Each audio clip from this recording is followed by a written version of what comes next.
வணக்கம் நண்பர்களே, நான் தான் உங்கள் பிரபின் குமரிலேருந்து பேசுகிறேன். இன்றைக்கி நம்ம என்ன வீடியோ பார்க்க போகிறோம்னா, குடும்ப அட்டை வைத்திருப்பவர்களுக்கு பார்த்திங்கன்னா 3 முக்கியமான அறிவிப்பு ஒன்று வெளியாகி உள்ளது. அந்த அறிவிப்பை பற்றி தான் நம்ம இந்த வீடியோவில் பார்க்க போகிறோம். ஸோ அதனால் இந்த வீடியோ நீங்கள் ஸ்கிப் பண்ணாமல் கடைசி வரைக்கும் பாருங்கள்.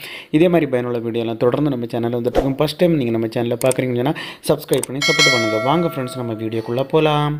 ஓகே ஃப்ரெண்ட்ஸ், இந்த ரேஷன் கார்டு வைத்திருப்பவர்களுக்கு 3 முக்கியமான அறிவிப்பு தான் வெளியாகியிருக்கிறது. அதில் முதல் அறிவிப்பு என்னன்னு சொல்லி பார்த்தீங்கன்னா, இந்த ரேஷன் அட்டை வைத்திருப்பவர்கள் பார்த்தீங்கன்னா பிரதான் மந்திரி கரீப் கல்யாண் அன்னா யோஜனா இந்த திட்டத்தின் கீழே பார்த்தீங்கன்னா நம்முடைய சென்ட்ரல் கவர்மெண்ட் பார்த்தீங்கன்னா 5 கிலோ உணவு தானியத்தை பார்த்தீங்கன்னா இலவசமாட்டு வழங்கிட்டு வருது. இந்த உணவு தானியம் இனி வருகிற 5 வருடத்திற்கு அவை எக்ஸ்டெண்ட் செய்யப்பட்டுள்ளதுன்னு சொல்லிட்டு ஒரு அறிவிப்பு ஒன்று வெளியாகி உள்ளது. ஸோ இதுதான் பார்த்தீங்கன்னா ஒரு முக்கியமான அறிவிப்பு. இதன் மூலம் பார்த்தீங்கன்னா ஒவ்வொரு மாதமும் 80 கோடி பயனாளிகள் இதன் மூலம் பயனடைவார்கள் என்று சொல்லிட்டு நம்முடைய மத்திய அரசு சொல்லியிருக்காங்க. ஸோ இந்த பிரதான் மந்திரி கரீப் கல்யாண் அன்னா யோஜனா இந்த திட்டத்தின் கீழே நீங்கள் ஆல்ரெடி 5 கிலோ இலவச உணவு தானியங்கள் நீங்கள் வாங்கிட்டு இருந்தால் கூடுதலாட்டு இன்னும் 5 வருஷமாட்டு அவங்க எக்ஸ்டெண்ட் பண்ணியிருக்காங்க. ஸோ இதுதான் பார்த்தீங்கன்னா மகிழ்ச்சியான செய்தி. இதுதான் பார்த்தீங்கன்னா ரேஷன் கார்டு வைத்திருப்பவர்களுக்கு வெளியான முதல் அறிவிப்பு. ஸோ ரெண்டாம் அறிவிப்பு என்னன்னு சொல்லி பார்த்தீங்கன்னா, ரேஷன் கார்டு வைத்திருப்பவர் பார்த்தீங்கன்னா உங்கள் வீட்டில் எத்தனை குடும்ப உறுப்பினர்கள் இருக்கோ அவங்களுடைய ஆதார் கார்டை ரேஷன் அட்டையுடன் கண்டிப்பாட்டு லிங்க் பண்ணணும்னு சொல்லிட்டு சொல்லியிருக்காங்க. அது லிங்க் பண்ணுறதற்கான கடைசி டேட்டு பார்த்தீங்கன்னா உங்களுக்கு செப்டம்பர் 30.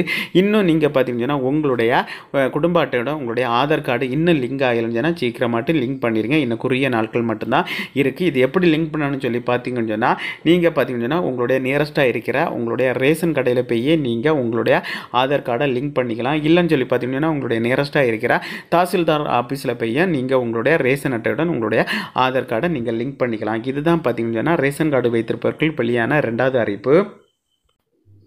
அதுக்கப்புறம் பார்த்தீங்கன்னா 3வது அறிவிப்பு என்னன்னு சொல்லி பார்த்தீங்கன்னா, உங்களுடைய ரேஷன் அட்டையில் உங்களுடைய முகவரியை மாற்றம் செய்யணும்னு சொன்னால், இதுக்கு முன்னால் எல்லாம் பார்த்தீங்கன்னு சொன்னால் நீங்கள் தாசில்தார் ஆஃபீஸில் போய் தான் உங்களுடைய ரேஷன் அட்டையில் முகவரி மாற்றம் செய்யணும். இப்போ பார்த்தீங்கன்னா உங்களுடைய ரேஷன் அட்டையில் முகவரி மாற்றம் செய்யணும்னு சொன்னால் தாசில்தார் ஆஃபீஸோ எங்குமே அலைஞ்சு தெரிய தேவையில்லை. நீங்கள் உங்கள் வீட்டில் இருந்தபடியே ஈஸியாகவே உங்களுடைய ரேஷன் அட்டையில் உங்களுடைய முகவரியை மாற்றம் செய்யலாம். அதுக்கு பார்த்தீங்கன்னா உங்களுடைய ரேஷன் அட்டையுடன் உங்களுடைய மொபைல் நம்பர் லிங்காக இருந்தாலே போதும், ஈஸியாகட்டு உங்களுடைய ரேஷன் அட்டையில் முகவரியை மாற்றம் செய்யலாம். ஃப்ரெண்ட்ஸ், ஓகே ஃப்ரெண்ட்ஸ், இதுதான் பார்த்தீங்கன்னா ரேஷன் அட்டை வைத்திருப்பவர்களுக்கு வெளியான முக்கிய 3.